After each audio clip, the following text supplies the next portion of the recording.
Agora, no 7 de setembro, eu tive a oportunidade de assistir uma postagem no YouTube que mostrava os desfiles cívico-militar em várias regiões do Brasil. E me chamou muita atenção numa cidade do estado do Rio de Janeiro, que no âmbito dos desfiles apresentaram-se também casas de religiosidade de matriz africana, candomblé. E no decorrer do desfile, o speaker, o narrador, ia explicando para o público o significado das entidades, o significado da representação dos orixás. Isso me despertou para, aqui no nosso canal também, trazermos um pouco do conhecimento das narrativas de origem de diversos povos africanos. Nos nossos livros didáticos, muitas vezes aparece a mitologia nórdica, Thor, a mitologia grega, a mitologia romana, alguma coisa da mitologia indígena, mas quase nada aparece sobre as narrativas de origem, as mitologias dos diversos povos africanos. Pensando nisso, eu recuperei aqui esse clássico do Pierre Verger, antropólogo, fotógrafo, historiador, babalorixá, que viveu muito tempo entre a África e o Brasil. Ele era de origem francesa, mas se debruçou sobre a história e a cultura africana e a história e a cultura africana na diáspora. Ele faleceu no Brasil e é sepultado na Bahia, e tem a Fundação Pierre Verger, que divulga os seus trabalhos, as suas pesquisas. Então eu penso que através das narrativas de origem, através das mitologias, a gente consiga visualizar um pouco a concepção de mundo, a cosmovisão africana nelas contidas. Então, para isso, eu vou usar aqui o livro do Reginaldo Prandi, Mitologia dos Orixás, e aconselho, inclusive, os professores e as professoras do ensino fundamental, do ensino médio, quando forem falar da mitologia grega, da mitologia romana, da mitologia nórdica, que falem também de outras mitologias, das mitologias africanas, por exemplo, das mitologias indígenas, e procurar fazer assim uma análise dessas mitologias. Qual o conteúdo que elas transmitem? Não são meras narrativas sem pretensões. As mitologias tinham e têm uma função de localizar o ser humano no universo, de explicar à sua maneira as origens da natureza, dos seres humanos, dos animais. Durante muito tempo se desacreditou da mitologia como algo infantil, como algo fantasioso, que não tivesse uma base histórica, material. E hoje nós buscamos as mitologias como formas interpretativas de sociedades humanas. Então eu escolhi hoje aqui, para apresentar um pouco da mitologia dos povos iorubás, dos povos da África Ocidental. Obaluayê, Omulu, Chapanã, Sapatá.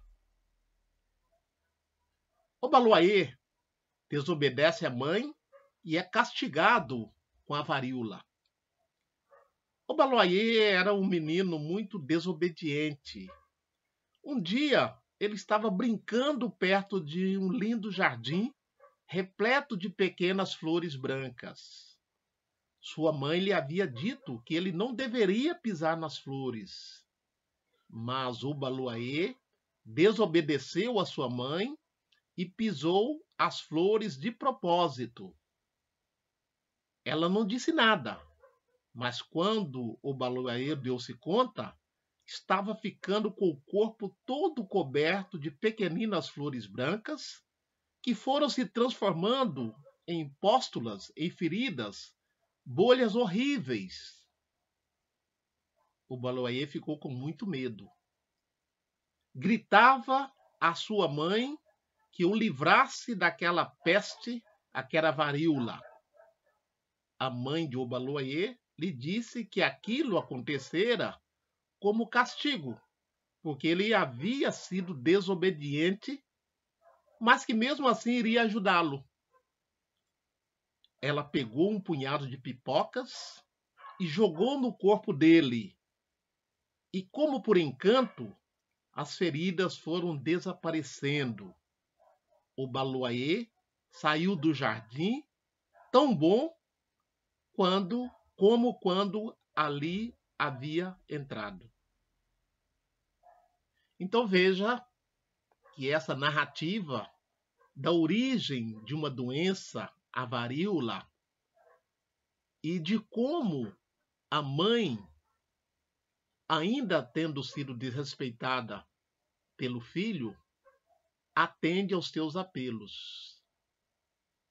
Então essa narrativa nos ensina a origem, na versão desse povo, a origem da doença a varíola, que afetava ou que afetou a região da África Ocidental, e ao mesmo tempo explicou que essa doença era proveniente de má ações dos seres humanos. Essas más ações representadas em Obaluayê e, por outro lado, a boa ação representada pela mãe de Obaluayê.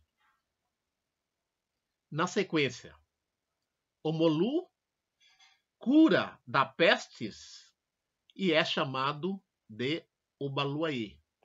Então, a mesma entidade com mais de um nome, com mais de uma representação. E aqui nós vamos ver como é que Omolu, que foi curado pela sua mãe, curou outras pessoas e passou a ser chamado de Obaluayê.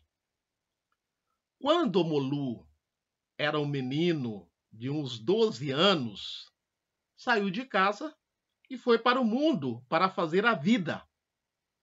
De cidade em cidade, de vila em vila, ele foi oferecendo seus serviços, procurando emprego. Mas Omolu não conseguia nada. Ninguém lhe dava o que fazer. Ninguém o empregava. E ele teve que pedir esmola. Mas ao menino ninguém dava nada. Nem do que comer, nem do que beber. Tinha um cachorro que o acompanhava, e só. Omolu e seu cachorro retiraram-se no mato e foram viver com as cobras. Omolu comia o que matava, dava o que ele matava. Colhia frutas, folhas e raízes. Mas os espinhos da floresta feriram o menino. As picadas de mosquito cobriam-lhe o corpo Omolu ficou coberto de chagas. Só o cachorro confortava Omolu, lambendo-lhe as feridas. Um dia, quando dormia, Omolu escutou uma voz que dizia: "Estás pronto? Levanta e vai cuidar do povo." Omolu viu que todas as feridas estavam cicatrizadas. Não tinha dores nem febre. Obaluaiê juntou as cabacinhas, os atós, onde guardava água e remédios, que aprendera a usar na floresta. Agradeceu ao Olorum e partiu. Naquele tempo, uma peste infestava a terra. Por todo lado estava morrendo gente. Todas as aldeias enterravam seus mortos. Os pais de Omolu foram ao Babalaô. Ele disse que Omolu estava vivo e que ele traria a cura para a peste. Todo lugar onde ele chegava, a fama precedia Omolu. Todos esperavam-no com festas, pois ele curava. Os que antes lhe negaram até mesmo água de beber, agora imploravam por sua cura. Ele curava todos, afastava a peste. Então dizia que se protegesse, levando na mão uma folha de dracena e perugum e pintando a cabeça com Efum, Ossum e o Agi. Os pó branco, vermelho e azul usados nos rituais e encantamentos. Curava os doentes e com o xaxará varria a peste para fora da casa, para que a praga não pegasse outras pessoas da família. Limpava casas e aldeias com a magia, com a mágica vassoura de fibras de coqueiro, seu instrumento de cura, seu símbolo, seu cetro era o xaxará. Quando chegou em casa, Omolu curou os pais e todos estavam felizes. Todos cantavam e louvavam o curandeiro e todos o chamaram de Obaluaiê. Todos davam vivas ao Senhor da terra, Obaluaiê. Fecha aspas. Então aqui nós vemos mais uma narrativa que aponta para a doença, a varíola, e também aponta para as ações curativas de Omolu, que se transformou em Obaluaiê justamente a partir do seu trabalho de cura. Nós vimos que aquele menino que havia sido rejeitado, que não conseguia emprego, que não conseguia amizade, que só tinha um cachorro que lambia as feridas, se tornou no grande médico, no grande curandeiro. Atotô Obaluaiê.